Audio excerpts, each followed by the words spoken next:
My leaders. How are you this evening? I was just coming in to check some emails real quick and went to my LinkedIn notifications, and there was one of those invites to thought leaders where you can contribute to like a group article. And the question was this: you're struggling with guilt over prioritizing your well being. How can you overcome this emotional barrier? And this was to a group of thought leaders. You'll start to get these soon to contribute to a group article, but I wanted to come in here quick because this is burnout. This is so prevalent in healthcare. This is guilt in the central US. We're all taught about guilt and we're all guilty for everything. I frankly forget about it because I don't do it anymore. It's gone. When you even read the statements that I make, even as quickly as on my website, I talk about being a resource for your patients. This concept is born of victor-victim mindset. And once that's gone, this whole concept of guilt and burnout and all of that goes away. But until you realize how much power you do have in your own life, how influential you are in setting your desires, setting your values, setting your goals, setting where you want to go, setting what you want to learn, how you want to feel, setting your intention. Now, this doesn't take care of all of the really difficult things we see in healthcare, and it takes care of like all of them. There's a lot of nuances to this, right? And when people work with me, this is what I encourage you to bring to me is the yeah buts. Because this is where this gets real and we can really talk about and tease out some of the nuances, right? I want to talk more general with as a core of this concept. And then of course there's the nuances and the different things that go with it. And one of my clients once put this concept so succinctly. She said, I'm not going to disrespect you by coddling and enabling you. And this gets to the root of the thing. Like I said, it's this victor victim mindset. Now, here's the thing in healthcare, many of us think that our value comes from being the savior. And so they have to be victims for us to be the victor, for us to be the savior. And once we get to knowing that our value is not based on that, that you get to take a breath, you get to breathe, you get to take care of you. Your patients have a million different options. Now, I know with the short staffing and some of that, it may not seem that way. I know. Some of you have been through COVID and they didn't have a ton of options. It's seemingly. There's so many nuances and ways to go with this. And they have more options than you realize. There's so many. And yes, you are an incredible one of those resources. And yes, there are people that are looking exactly for you as your patients, right? They want the way that you can do it. And they are so influential in their own world that had some things gone to the plan that I wanted or would have thought that it should go, I wouldn't be where I am. I wouldn't have had the lessons that I've had. I wouldn't have gotten frustrated enough and pissed off enough to get over my own imposter syndrome. I wouldn't have taken the journeys that I took. You thinking that it needs to look a certain way is you imposing your values on someone else. You thinking it should look a certain way is you imposing your values on someone else. That's saying, I'm better than you. My way is better than you. This is how it should be. You don't know that that's what they want. You don't know that that's what's best for them right now. You don't know that. Maybe they are one of us leaders that are meant to change the entire healthcare system, upend it, transform it from the inside out. but it's going to take them having some really frustrating experiences to get the gumption to move, to do it.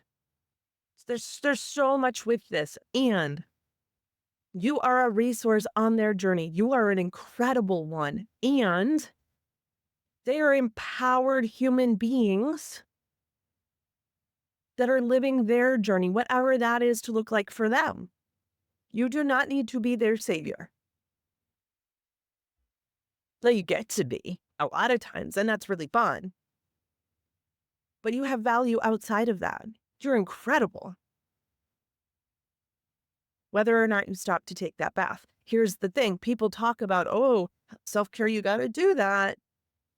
But you're not going to go take care of Miss Smith in room 102 if you think she needs you to save her.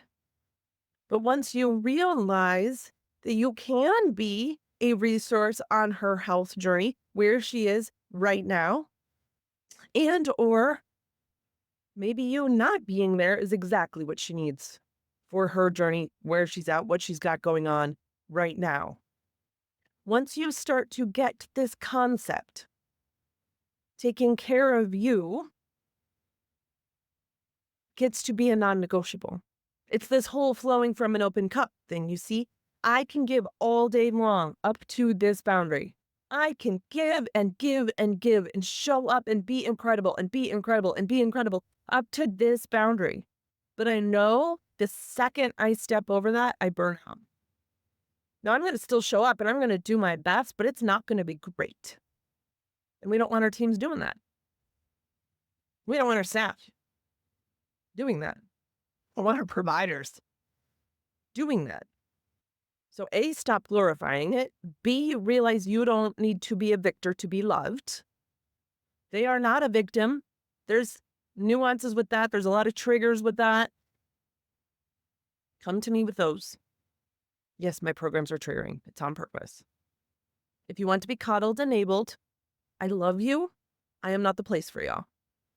If you want to get through it, if you want to know how not to be a victim, how not to treat other people as a victim, that you are loved and you don't need to save them to be loved, but that you can be an incredible resource, then I'm a person for y'all. If you want to know how to eliminate burnout, if you want to know how to eliminate feelings of guilt, then I'm your person. But they're not teaching this because they want you guilty and manipulatable. You see, here's the other piece of this. You lead your team by example. Yes? So you need to start. Arc number 1 is awareness. Arc number 2 is lead by example. Arc number 3 is train. And when I say train, I mean on so many more things than you realize, and this is one of them.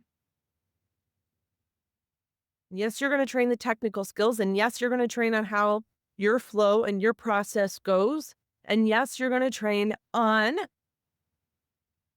these mindset concepts. You're going to train those things in your clinic so that you, in your practice, whatever that may look like, and this might be simply leading by example,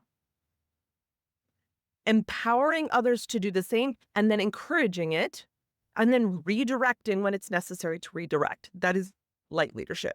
That's it. Okay? Those six things. But once you have these core concepts down, once you have empowered and authentic relationships down, once you see structures and systems as support, and once you are able to authentically be you, which means you provide for and protect your values, you see where this is necessary to train your team and lead by example on. Because if you're providing and protecting a space where you get to truly be you, then this training, empowering, and encouraging thing is what needs to happen. This is just what happened. It's not like a to-do list. It's like, hey, you guys, taking care of yourself, which means you need to take care of you so that you can show up full, ready to go, taken care of, so that you can give to your fullest from your overflow. What you give from your overflow feels so different than what you give when you're depleted. I don't want your depleted scraps. I don't want that. I'll take it back. Your team doesn't want that from you, and your patients don't want that from you. Take it back. Go take care of yourself and then come back. I don't want some burnout provider. I don't want some burnout staff. I don't want some burnt out front desk. I don't want some burnt out MA. I don't want some burnt out surgeon. Go take care of you and then lead your teams to do the same. Guilt goes away.